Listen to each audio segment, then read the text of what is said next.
Hello बच्चों, welcome to this channel and my name is Kuldeep Kushwaha. और आज हम आपके लिए लेकर आए हैं क्लास 10th के लिए फिजिक्स के लिए पहला टॉपिक हमारा जो होगा इलेक्ट्रिसिटी। ठीक है, हम सबको पता है कि हमारा जो एग्जाम का डेट सीबीएसई ने रिलीज कर दिया क्लास 10th और 12th दोनों के लिए 26 अप्रैल से है। तो अभी तक बहुत लोगों ने पढ़ा नहीं हुआ, पढ़ने वाले ही थे कि डेट थोड़ा एक्सटेंड हो गई तो फिर पढ़ना छोड़ दिए। लेकिन अब जैसे जैसे डेट एग्जाम की डेट पास आ रहे होगे तो पढ़ना हमको पड़ेगा। अगर आप बिल्कुल नहीं पढ़े हैं तो अब रेडी हो जाइए, अब बेहतरीन तरीके से पढ़िए क्योंकि हम स्टार्ट से एकदम पढ़ा रहे हैं और बहुत जल्द सिलेबस खत्म भी कर देंगे विद प्रैक्टिस, है ना। ढेर सारी प्रैक्टिस भी करेंगे, आपको पीडीएफ नोट्स भी मिल जाएगी, लिंक आपको मिल जाएगा। ठीक है, तो चलिए पहला पार्ट हम उठा रहे हैं क्या, इलेक्ट्रिसिटी। दो ही चैप्टर्स आ रहे हैं, इलेक्ट्रिसिटी एंड मैग्नेटिज्म हमारे टर्म 2 में। तो स्टार्ट हम लोग इलेक्ट्रिसिटी से कर रहे हैं। तो इलेक्ट्रिसिटी बेसिकली है क्या, है ना। इलेक्ट्रिसिटी से तो आप लोग खूबी एकदम से आप लोग वेल नोन हो, है ना। इसको हमको बताने की जरूरत नहीं है यार। घर में मोबाइल देख रहे हो, मोबाइल में बैटरी लगी हुई, इलेक्ट्रिसिटी दे रही है, मोबाइल डिवाइस चल रही है, हमको घर कमरे में गर्मी लग रही है, फैन चालू करेंगे, एसी चालू करेंगे, टीवी देखने का मन कर रहा है, टीवी ऑन करेंगे, जितने भी कपड़े धुलने वॉशिंग मशीन यूज करेंगे। कहने का मतलब ये हो गया कि हमारे डेली लाइफ में इलेक्ट्रिसिटी का इन्वॉल्वमेंट बहुत भयंकर तरीके से हो गया है। मतलब इसके बिना हमारी लाइफ तो मतलब पॉसिबल ही नहीं है, हम जीना मतलब पॉसिबल ही नहीं समझते। तो चलिए इलेक्ट्रिसिटी है क्या। तो बेसिकली इलेक्ट्रिसिटी क्या होती है, the branch of physics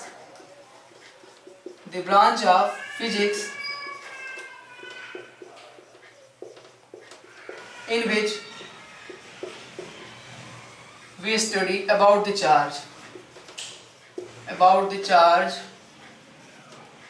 its properties and phenomena.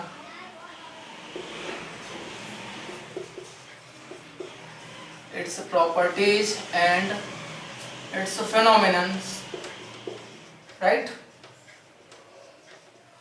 तो बहुत ज़्यादा डिटेल डेप्थ में नहीं जाएंगे क्योंकि आप लोग 12th में जाओगे तब वहाँ ढेर सारा पढ़ने को मिलता है। यहाँ पर सिंपल इलेक्ट्रिसिटी है, थोड़ा सा आप लोगों को बस इंट्रोड्यूस कराया गया हर एक चीज़ से थोड़ा थोड़ा, है ना। तो बहुत ज़्यादा डेप्थ नहीं जाने वाले हैं। तो इलेक्ट्रिसिटी बेसिकली फिजिक्स की एक ब्रांच है जिसमें हम लोग स्टडी करते हैं अबाउट द चार्ज, है ना। अब चार्ज किस कंडीशन में है, अगर हम उसको किस कंडीशन में उसकी स्टडी कर रहे हैं, यही डिसाइड करता है कि वो फिजिक्स की इलेक्ट्रिसिटी कौन सी ब्रांच होगी। मान लो कि चार्ज रेस्ट पे है तो अगर हम उसकी स्टडी कर रहे हैं तो वाली ब्रांच हमारी हो जाती है क्या, स्टैटिक इलेक्ट्रिसिटी है, उसको हम इलेक्ट्रोस्टैटिक्स बोल देते हैं। और जब चार्ज मोशन में हो जाता है तब हम उसकी ढेर सारी प्रॉपर्टीज और उसके बारे में स्टडी करते हैं तो हमारा आ जाता है क्या, करंट इलेक्ट्रिसिटी या मैग्नेटिज्म। तो हमारे यहाँ इलेक्ट्रिसिटी भाई साहब थोड़ा सा है, चार्ज के बारे में प्रॉपर्टी, फिर करंट, सीधा मेनली एक तरह से कह सकते हो करंट इलेक्ट्रिसिटी ही है ना। करंट से स्टडी करेंगे, पोटेंशियल डिफरेंस क्या होता है, ओम्स लॉ क्या है, मैग्नेटिक इफेक्ट ऑफ करंट क्या है, ये सब पढ़ने वाले हैं। ठीक है, तो चलो स्टार्ट करते हैं। तो बेसिकली यहाँ पे देखो बात किसकी कर रहे थे, चार्ज की। तो भाई जब चार्ज की स्टडी करनी है तो सबसे पहले हमको चार्ज को जाना तो जरूरी पड़ जाता है। तो चार्ज से जाने क्या, तो चार्ज किसी भी प्रॉपर्टी या ये एक प्रॉपर्टी है किसी भी मैटर की। जैसे कि आप लोग जानते हो मैटर क्या होता है, मैटर के 3 स्टेट है, सॉलिड, लिक्विड और गैस। अब आप लोगों में से बहुत लोगों ने ये भी सुना होगा नहीं अब तो मैटर के 7 स्टेट आ गई हैं सर, प्लाज्मा भी तो इंट्रोड्यूस हो गया, बोस-आइंस्टाइन कंडेंसर तो इंट्रोड्यूस हो गया। तो नहीं यार, हम बेसिकली 3 ही की बात करेंगे, है ना। यहाँ पे तो चार्ज क्या है, चार्ज एक प्रॉपर्टी है, charge is the intrinsic property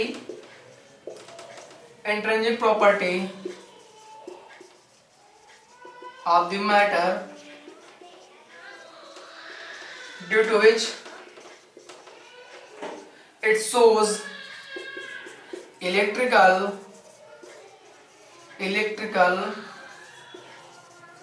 and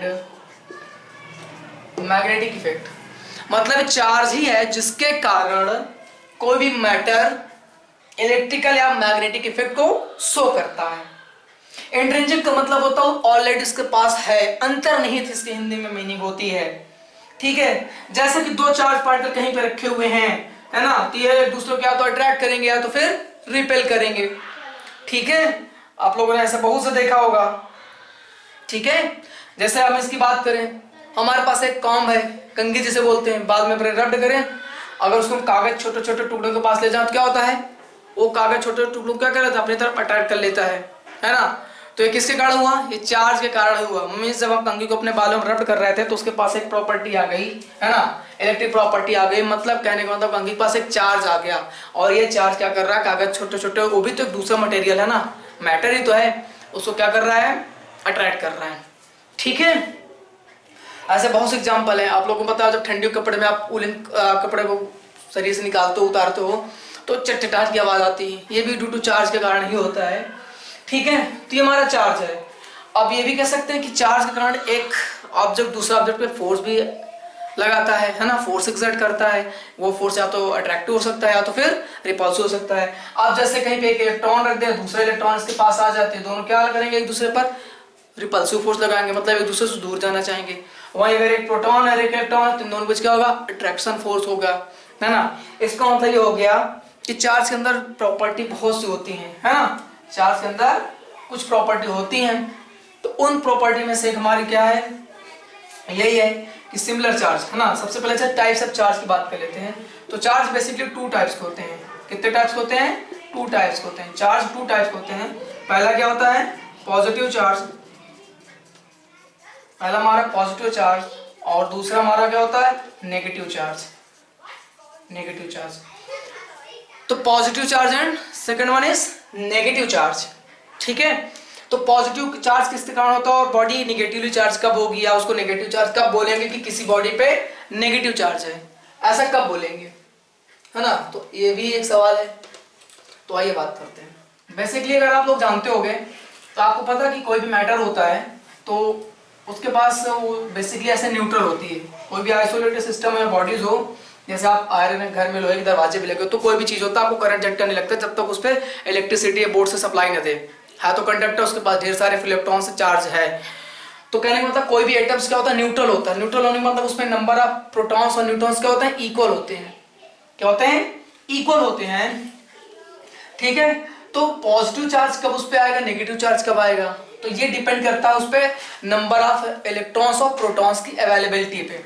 मतलब अगर आपके पास मान लो बॉडी पॉजिटिव चार्ज है ना, कोई बॉडी है पॉजिटिव चार्ज है, तो नो डाउट इसके पास इलेक्ट्रॉन की डेफिशिएंसी है।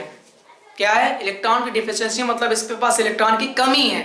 क्योंकि आपको पता है किसी भी मैटर में, है ना, एक ढेर सारे एटम्स होते हैं, फिर एटम्स के अंदर न्यूक्लियस होता है, न्यूक्लियस के अंदर प्रोटॉन और न्यूट्रॉन लाई करते हैं, है ना। और प्रोटॉन पे जितना चार्ज होता है प्लस में उतना ही होता है इलेक्ट्रॉन पे। इलेक्ट्रॉन एटम से चारों तरफ क्या करते हैं, रिवॉल्व करते हैं, है ना। मान लो न्यूक्लियस है तो इलेक्ट्रॉन्स क्या करते हैं, ऐसे चारों तरफ चक्कर लगाते रहते हैं, उसमें प्रोटॉन न्यूट्रॉन रहते हैं।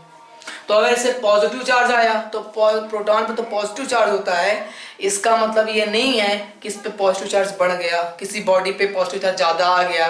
देखो भाई, प्रोटॉन रहता है न्यूक्लियस पे और न्यूक्लियस को फोड़ना आसान नहीं होता है ना। तो प्रोटॉन को हम न्यूक्लियस से बाहर नहीं निकाल सकते हैं। तो एक ही कंडीशन में है कि जैसे आपसे क्वेश्चन हम करेंगे कि लाइन है ना, ये 10 सेंटीमीटर का है, आपको एक दूसरी लाइन है ना, और इसको क्या करना है, दूसरे वाले से छोटा करना है। इसको छोटा, तो छोटा करने के मतलब इसको हम रफ नहीं करेंगे, इसके बगल में क्या कर दें, बड़ी लाइन खींच दें। तो सिंपली यहीं पे प्रोटॉन और न्यूट्रॉन इलेक्ट्रॉन क्या है, बराबर अमाउंट में है। पॉजिटिव चार्ज लाने का मतलब क्या है, पॉजिटिव चार्ज ज्यादा आ जाए तो इसके लिए क्या करें, इलेक्ट्रॉन को बाहर निकाल दे। तो यही बाहर निकालने का मतलब क्या हो गया, एटम पे इलेक्ट्रॉन की डेफिशिएंसी हो गई। मतलब पॉजिटिव चार्ज मतलब क्या होगा, due to deficiency of electron, या ये बोल सकते हो due to excess of proton. तो ये बोलना बेटर रहेगा due to deficiency of electron, क्योंकि इलेक्ट्रॉन ही आ जा सकता है। अगर कोई बॉडी चार्ज हो रही है या डिस्चार्ज हो रही है तो केवल उसके लिए रिस्पॉन्सिबल कौन होते हैं, ओनली इलेक्ट्रॉन्स होते हैं। अगर इलेक्ट्रॉन का एक्सेस हो गया, एक्सेस हो गया, एक्सेस होने का मतलब वो निगेटिव चार्ज हो गई, अगर डिफिशियंसी आ गई तो पॉजिटिव चार्ज है। अब हमारे पास यहाँ पॉजिटिव चार्ज है, दूसरा हमारे पास क्या है, नेगेटिवली चार्ज अगर बॉडी है, नेगेटिव चार्ज है, तो इसका मतलब क्या है, इसमें एक्सेस ऑफ इलेक्ट्रॉन है। एक्सेस ऑफ इलेक्ट्रॉन मतलब इलेक्ट्रॉन का इसके पास एक्सेस है। ठीक है, तो ये दो तरह के चार्ज हुए। अब सिंपली हम आपको और बेटर तरीके से बता दें। जैसे मान लेते 3 मैटर है ना, 3 कंडीशंस में ये, अगर इसमें number of electron equal to number of proton हो गए तो इसको हम लोग क्या बोलते हैं, न्यूट्रल चार्ज बोलते हैं। क्या बोलते हैं, न्यूट्रल ऑब्जेक्ट बोलेंगे, न्यूट्रल है। अगर इस पे number of electron greater than हो गए नंबर ऑफ प्रोटॉन से, अब इस पे इलेक्ट्रॉन की संख्या ज्यादा होने का मतलब ये है कि इलेक्ट्रॉन हमने इस पे क्या कर दिया, ऐड कर दिया। हाँ इलेक्ट्रॉन ऐड कर सकते हैं, ये मत बोल दो प्रोटॉन घट गए। प्रोटॉन घटने का मतलब यही कि इलेक्ट्रॉन बाहर से हमने ऐड कर दिया, ये इलेक्ट्रॉन हमने इसमें ऐड कर दिया, तो इलेक्ट्रॉन पे इसका एक्सेस हो जाएगा, तो ये हो जाएगी क्या, निगेटिवली चार्ज बॉडी हो जाएगी, ये हो जाएगी निगेटिवली चार्ज। और वहीं अगर इसमें से हमने इलेक्ट्रॉन को बाहर रिमूव कर दिया, इलेक्ट्रॉन बाहर रिमूव हो गए, तो इस पे किसका एक्सेस आ जाएगा, ठीक है ना, मतलब इस पे number of electron less than हो जाएंगे नंबर ऑफ प्रोटॉन पे, तो इस पे क्या हो जाएगा, ये बॉडी हो जाएगी पॉजिटिवली चार्ज हो जाएगी, क्योंकि इस पे प्रोटॉन का एक्सेस आ गया। अब अगर हम आपसे पूछें कि अगर इसमें से इलेक्ट्रॉन आए हैं, निगेटिवली चार्ज बॉडी है, तो क्या इसका पहले से मास घटेगा, बढ़ेगा या इक्वल रहेगा, तो आप लोग कमेंट में आंसर बता सकते हैं, है ना। देखिए इलेक्ट्रॉन के पास मास भी होता है, इलेक्ट्रॉन का मास होता है 9.1 इंटू 10⁻³ kg, मतलब इलेक्ट्रॉन अपने साथ मास कैरी करता है।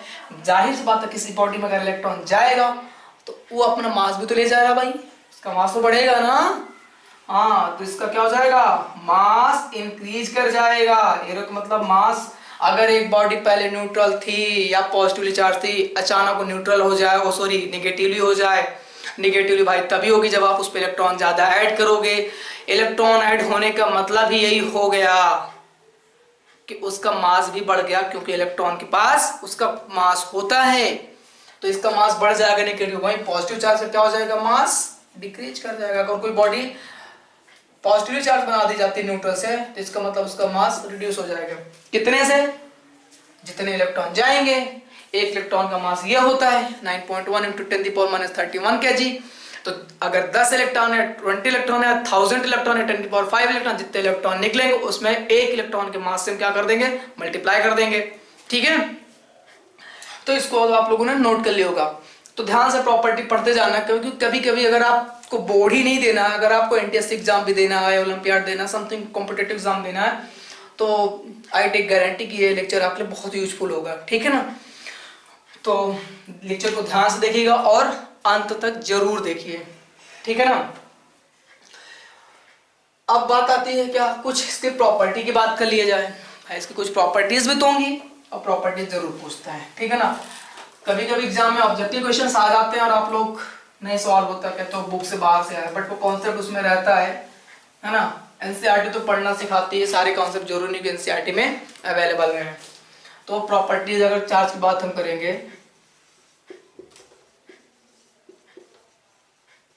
प्रॉपर्टीज ऑफ चार्ज, तो पहला चार्ज डेफिनेशन तो लिख लो, बहुत सिंपल सा प्रॉपर्टीज, क्या, similar charges repel to each other. भाई सेम चार्ज हैं, एक दूसरे क्या करेंगे, रिपेल करेंगे, है ना। जैसे पॉजिटिव चार्ज है,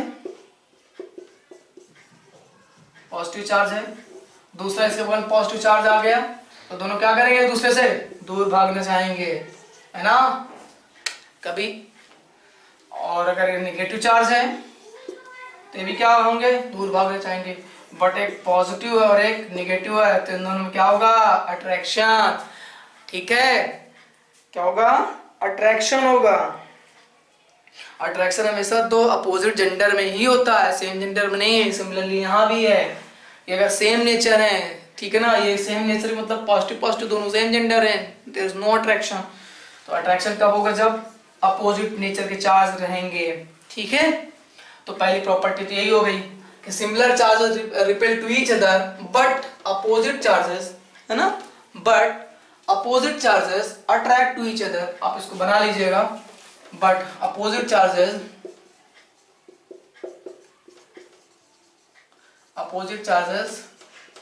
अट्रैक्ट टू ईच अदर, एक दूसरे को अट्रैक्ट करते हैं। ये सब बना लेना प्रॉपर्टी के साथ। अब आती है बात दूसरी जो इंपॉर्टेंट प्रॉपर्टी है, इसका यूज भी होने वाला है और क्वेश्चन आपसे जरूर पूछता है। इंपॉर्टेंट कैसे, इसको बोलते हैं quantization of charge. Quantization of charge का मतलब ये होता है, ठीक है ना, चार्ज को जैसे बेसिकली हम लोग रिप्रेजेंट किससे करते हैं, क्यू से या कैपिटल क्यू से, ठीक है ना।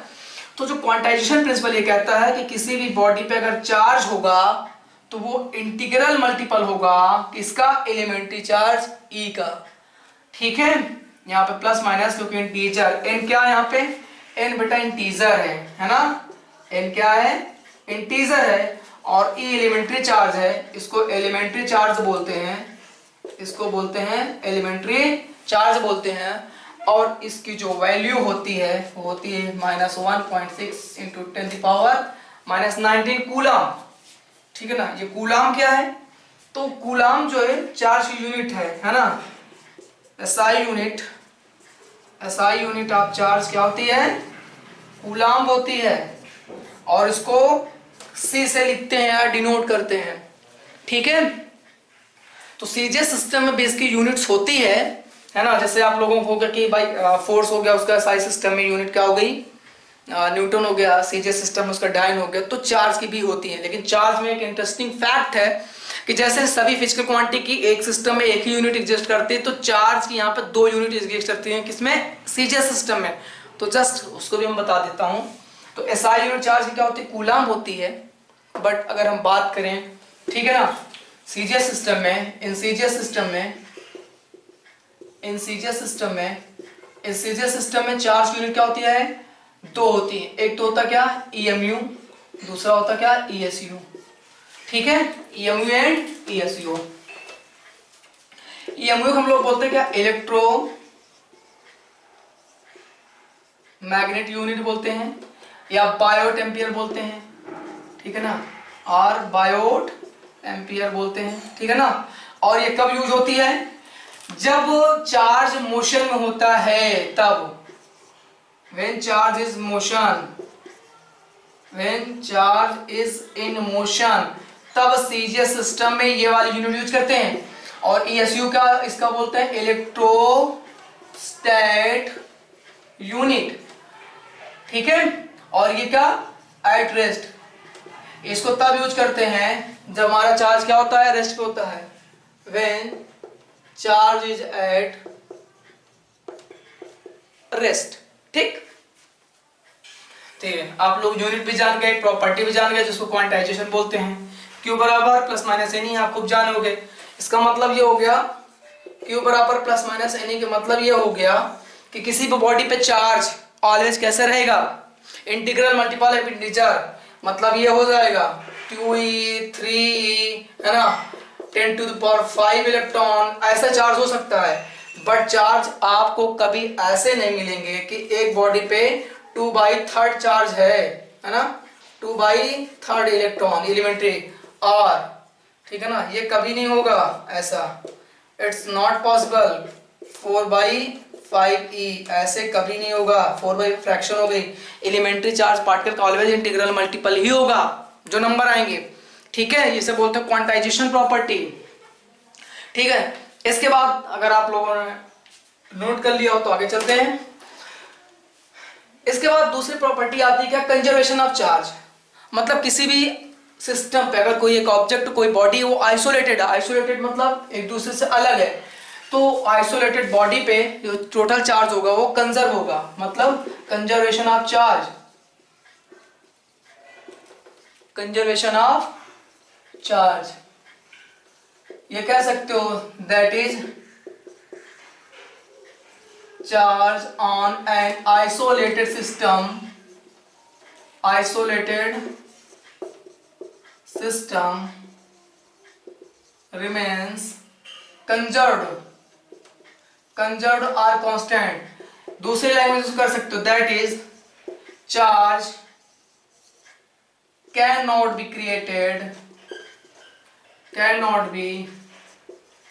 created nor destroyed। ना तो इनको क्रिएट कर सकते हो ना ही इनको डिस्ट्रॉय कर सकते हैं, केवल इसको एक बॉडी से दूसरे बॉडी में ट्रांसफर किया जा सकता है। That is it can only be transferred from one body to another body, right. ये हो गया, ये एक प्रॉपर्टी होगी कंजर्वेशन ऑफ चार्ज। और देखो चार्ज एक स्केलर क्वांटिटी, स्केलर मतलब इसको आप केवल इसके मैग्नीट्यूड से रिप्रेजेंट कर सकते हो, इसको रिप्रेजेंट करने के लिए डायरेक्शन कोई नीड नहीं होती है, ठीक है। और इसको आप एक अलजेब्रा की तरह ऐड कर सकते हो, है ना। जैसे एक सिस्टम आ गया, ठीक है, एक सिस्टम आ गया किसी भाई Q बराबर क्या है 2 कूलम है प्लस 4 कूलम है माइनस 3 कूलम है, तो इस पर टोटल चार्ज कितना होगा। तो इस पूरा सिस्टम को जो टोटल चार्ज ऐसे लिखोगे Q equal to 2 coulomb plus 4 coulomb minus 3 coulomb, मतलब टोटल कितना आएगा 3 कूलम, ठीक है ना, 3 कूलम इस पर। अब इसका एक कंजर्वेशन चार्ज का एक और एग्जांपल अगर हम ले लें, है ना, कि मान लो एक बॉडी है, एक बॉडी हमारे पास है, इसके पास है डिस्ट्रीब्यूशन 2 कूलम प्लस 4 कूलम, है ना, माइनस 3 कूलम प्लस 8 कूलम। अब इस बॉडी क्या आइसोलेटेड है, लेकिन इसको हम थोड़ा सा चार्ज का डिस्ट्रीब्यूशन कुछ इस प्रकार इसमें है।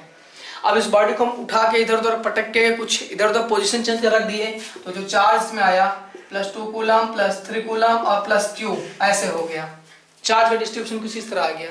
तो आपसे इसमें पूछ लेगा क्या Q इक्वल्स टू कितना होगा, तो यहाँ पे क्या यूज करेंगे, सिंपली है, बॉडी आइसोलेटेड है, इसी सेम बॉडी को हमने थोड़ा सा उठा के इसके पोजीशन चेंज किया, उठा उठा इधर पटका है, उठा के हमने रख दिया, तो इसका मतलब चार्ज कंजर्व रहेगा, चार्ज ना तो डिस्ट्रॉय होगा ना तो क्रिएट होगा, ठीक है ना, केवल डिस्ट्रीब्यूशन चेंज हो गया। तो कुल मिला के यहाँ पर टोटल Q नेट कितना था, यहाँ पे 4 प्लस 2 6, 6 प्लस 8 14, 14 माइनस 13 कितना आया प्लस 11 कूलम आया। तो भाई यहाँ पे भी Q कितना होना चाहिए, Q नेट यहाँ पे भी कितना होना चाहिए प्लस 11 कूलम होना चाहिए, लेकिन Q नेट यहाँ निकालो कितना आएगा 3 प्लस 2 5, 5 प्लस Q, मतलब 5 प्लस Q इक्वल टू कितना 11 प्लस कूलम, है ना। तो यहाँ से Q इक्वल टू कितना आ जाएगा 11 कूलम माइनस 5 कूलम इक्वल कितना आ जाएगा प्लस 6 कूलम। तो Q की वैल्यू कितनी आ गई प्लस 6 कूलम, ठीक है। तो ये रहा, ये Q की वैल्यू रहा, ठीक है। तो ऐसे चार्ज की बहुत प्रॉपर्टी हैं, है ना। जैसे और प्रॉपर्टी बताना चाहें तो हालांकि हमारे सिलेबस में इतनी ज़्यादा प्रॉपर्टी नहीं, थोड़ा जान लिए। एक इंपॉर्टेंट प्रॉपर्टी ये आती है Q at rest equals to आता है Q एट मोशन, मतलब ये हो गया कि अगर एक ऑब्जेक्ट है ये रेस्ट पर रखा है, इस पे प्लस 2 कूलम है और ये क्या है रेस्ट पे है, लेकिन कुछ टाइम बाद क्या हो जाए, आफ्टर सम टाइम बाद ये चल रही हो, है ना, ये ऑब्जेक्ट चल रही हो v स्पीड से, तब भी इस पे प्लस 2 कूलम रहेगा, मोशन पे इससे कोई लेना देना नहीं होता, चाहे आप उसको स्पीड ऑफ लाइट के मोशन से क्यों ना मोशन कराओ। जैसे कि होता है ना कि अगर हम किसी बॉडी मासिव बॉडी है उसको स्पीड ऑफ लाइट से अगर ट्रेवल कराएं तो उसका मास वेरी करता है according to Einstein mass relativistic, ठीक है। तो लेकिन चार्ज में से कुछ नहीं होता है, चार्ज वेरी वेरी नहीं करेगा, ठीक है। तो बेसिकली हमने अभी तक क्या सीखा, हम लोगों ने ये सीख लिया कि चार्ज क्या होता है, चार्ज की प्रॉपर्टी हमने जान लिया, चार्ज की यूनिट हमने जान लिया। अब आगे हम बढ़ेंगे क्या, इलेक्ट्रिक करंट, ठीक है, इलेक्ट्रिक करंट क्या होती है, ठीक है। तो अब बात करते हैं क्या इलेक्ट्रिक करंट। एक्चुअली चार्ज हमने इसलिए थोड़ा सा बता दिया क्योंकि इलेक्ट्रिक करंट भाई आप क्या डिफाइन करते हो, the rate of flow of charge through any cross section. तो ये चार्ज जब आ रहा तो पहले चार्ज को थोड़ा बहुत इंट्रोड्यूस हो लिया जाए, चार्ज को थोड़ा सा जान लिया जाए, है ना।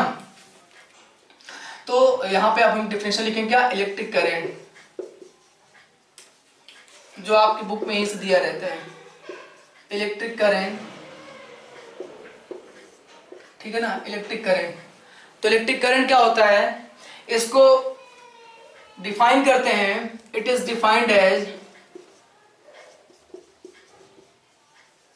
it is defined as the rate of flow of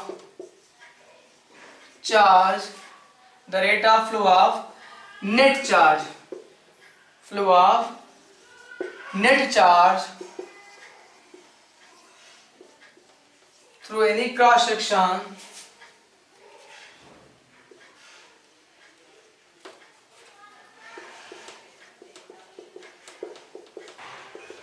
through cross section or any cross section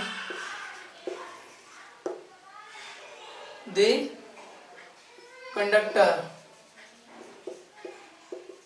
of the conductor, that is I equals to Q by T, ठीक है ना। आई क्या है, इलेक्ट्रिक करंट है, क्यू क्या है, चार्ज है, T क्या है, टाइम है, क्यू बाई टी मतलब rate of flow of net charge की यहाँ पर हमने बेटा बात किया है, ठीक है ना। तो जैसे हमारे पास एक कंडक्टर था भाई, है ना, इसमें हमने एक बैटरी लगा दिया है ये, तो प्लस चार्ज, इधर आपको चार्ज फ्लो कर रहे होंगे, तो मान लेते हैं यहाँ से इस पॉइंट ए से इस पॉइंट बी तक, है ना, 10⁵ इलेक्ट्रॉन्स इस डायरेक्शन जा रहे हैं, और इधर आ रहा है ना 2 × 10⁵, और इधर मान लेते हैं आ रहा है क्या, इस डायरेक्शन में बहुत थोड़ा सा चार्ज फ्लो कर रहे हैं ना, मान लेते हैं 10⁻² इलेक्ट्रॉन्स इस डायरेक्शन जा रहे हैं, ठीक है ना, टी टाइम में। और टाइम कितना लग रहा है, टी टाइम लग रहा है, तो भाई आई बराबर क्या करेंगे, क्यू नेट निकालेंगे, यहाँ पे सिंपली क्या रखेंगे, Q net divide by T. Q net का मतलब अब ये वाले ज्यादा हैं, तो जिस डायरेक्शन बाई इलेक्ट्रॉन ज्यादा होगा, चार्ज ज्यादा होगा, करंट उसी डायरेक्शन फ्लो करेगी। वैसे बैटरी लगाओ, बैटरी लगाने का मतलब क्या होगा, ये ईएमएफ जनरेट लगाएगा, है ना, अभी आगे पढ़ाएंगे ईएमएफ क्या होता है। तो एक बैटरी लगाने का मतलब है कि ये फोर्स प्रोवाइड करेगा, एक फील्ड लगाएगा, उस फील्ड के अभाव में इलेक्ट्रॉन क्या होंगे, इलेक्ट्रॉन मूवमेंट करेंगे। और आपको पता है इलेक्ट्रॉन की जो डायरेक्शन होती है हमेशा फील्ड के अपोजिट होते हैं, मतलब जैसे आपके प्लस से माइनस इस डायरेक्शन में आपकी करंट फ्लो करेगी, तो ये समझ लीजिए कि जो इलेक्ट्रॉन की डायरेक्शन होगी वो क्या होगी, B2A होगी, याद रखिएगा, है ना। अब आपकी करंट इस डायरेक्शन में फ्लो कर रही है, तो इसका मतलब ये हो गया इस डायरेक्शन में नंबर ऑफ इलेक्ट्रॉन ज्यादा फ्लो करेंगे, ठीक है। तो ये चीज याद रखिएगा। जैसे यहाँ पे हमने बताने जा रहे थे कि भाई इस डायरेक्शन में करंट फ्लो कर रहा है, करंट इस डायरेक्शन में जा रही है ना, तो इसका मतलब ये हो गया कि इस डायरेक्शन में B2A जो नेट चार्ज है इसी डायरेक्शन ज्यादा है, मतलब अगर B से A की तरफ 100 इलेक्ट्रॉन हैं, तो A से B की तरफ कितने होंगे, मान लो 4 इलेक्ट्रॉन्स हैं, है ना। तो जो Q नेट आएगा, Q नेट आपका आ जाएगा, Q नेट आ जाएगा 100 - 4 × E divide by time t, मान लेते T सेकंड मतलब 2 सेकंड, तो 2 आ जाएगा। तो जो ये तो Q नेट निकाला था ना करंट यहाँ से, तो Q नेट बराबर आ गया 96 × E। अब E की वैल्यू रख दोगे तो Q नेट चार्ज आपको पता चल जाएगा। इतनी बात आई होप आप लोगों ने समझ लिया होगा। तो ये चार्ज इलेक्ट्रिक करंट की डेफिनेशन। अब अगर हम बात करें इसकी यूनिट की, तो इसकी यूनिट क्या होती है, यूनिट ऑफ इलेक्ट्रिक करंट, है ना, SI unit of electric current is ampere. इसको किससे, एम्पियर लिखते हैं, और इसको कैपिटल ए से रिप्रेजेंट करते हैं। अब अगर हम इसको छोटी यूनिट में रिप्रेजेंट करना चाहें तो वेरी स्मॉल के लिए इसको ऐसे भी रिप्रेजेंट करते हैं, मिली एम्पियर, है ना, मिली एम्पियर जनरली उसको एरिया में लिखते हैं, और होता क्या है 1 मिली एम्पियर इक्वल टू लिखते हैं 10⁻³ एम्पियर। इससे अगर हम माइक्रो एम्पियर लिखते हैं, नैनो एम्पियर लिखते हैं, तो नैनो बहुत एकदम नेग्लिजिबल स्मॉल हो जाएगी, ठीक है। तो मिली एम्पियर हो गया, माइक्रो एम्पियर हो गया। माइक्रो एम्पियर कैसे रिप्रेजेंट करते हैं, क्योंकि 1 एम्पियर इक्वल्स टू होता है 10⁻6 माइक्रो एम्पियर। म्यू, ये म्यू का मतलब क्या है, यहाँ पे माइक्रो के बताता है ना, और 1 माइक्रो इक्वल टू होता है 1 माइक्रो 10⁻⁻6 ऑर्डर का। तो अगर यहाँ पे हम 1 माइक्रो एम्पियर इक्वल लिखेंगे तो ये आ जाएगा 10⁻6 एम्पियर। तो इसको नोट कर लो। तो यहाँ तक, यहीं तक इस वीडियो में यहीं तक हम लेक्चर खत्म कर रहे हैं। जो हमारा नेक्स्ट लेक्चर है, नेक्स्ट पार्ट है, उसमें हम बात करेंगे इलेक्ट्रिक पोटेंशियल डिफरेंस क्या होता है, और ओम्स लॉ, जो कि मोस्ट इंपॉर्टेंट होगा, ठीक है। तो तब तक के लिए आप लोग